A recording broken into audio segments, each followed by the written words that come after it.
I grew up in Oconto, Wisconsin. And one of the things I remember from my life in Oconto is that as I would ride my bike along Highway 41, now the old highway because the town has been bypassed, there was a cross. There was a historical marker. And the historical marker was for the mission of St. Francis Xavier.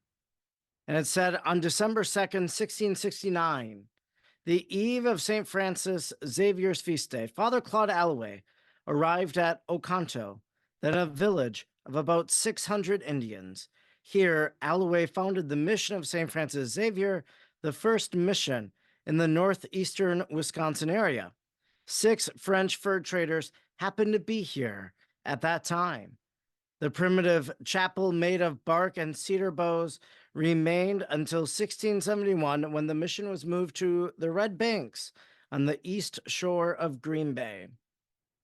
That historical marker introduced me to this missionary priest, Father Claude Alloway.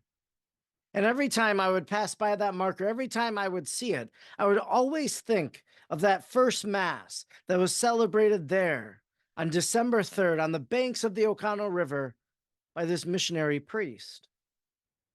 Father Claude Alloway was a remarkable missionary. He is called the Apostle of Wisconsin. He instructed over 100,000 Native Americans, and he baptized 10,000 Native Americans. He brought the gospel, he preached it to them. And I recently read a biography of Father Claude Alloway. This is my interest. I love Wisconsin history. Father Claude Alloway looked at a biography, and as I read it, there was a little story there that I think resonates today with our gospel. Father Claude Alloway arrived in this little village, and when he stepped off the water and onto land and began walking around, he happened upon a stone idol. And the Native Americans were burning tobacco and other sacrifices to this stone idol. Father Claude Alloway took that idol, picked it up, went to the river, and threw it in the river. He was cleansing the area of the worship of a false god. Today, our first reading at Mass, it was the 10 Commandments. Talks about these false gods that people might have.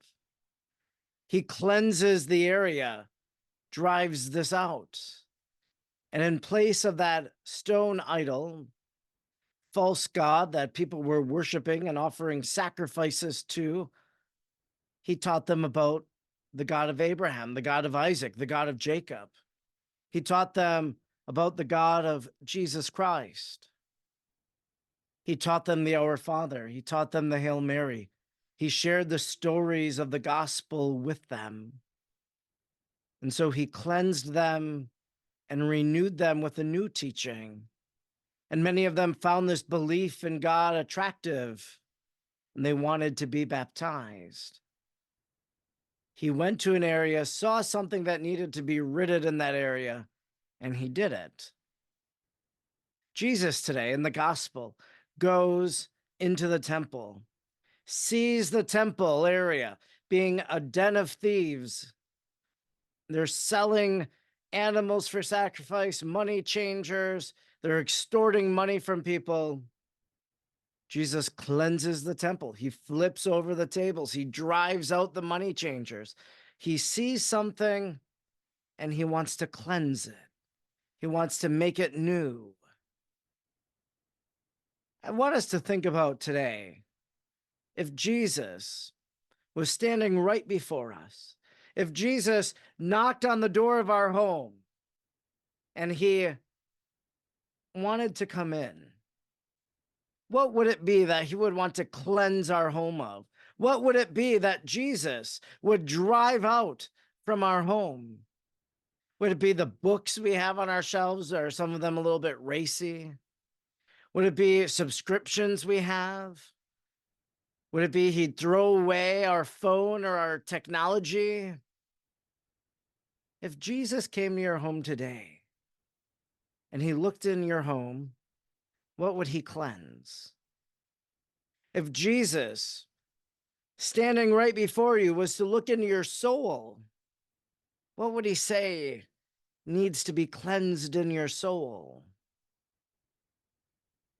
This is the story of the cleansing of the temple. Yes, a historical event in the life and ministry of Jesus, but now translate that to today. Jesus still performing his cleansing work in our homes and in our souls, cleansing us from evil, cleansing us from sin. It's what Father Claude Alloway did in order to share the gospel and the message, the teaching of Jesus. And now Jesus comes into our homes and into our hearts to do the same thing he did in the temple today.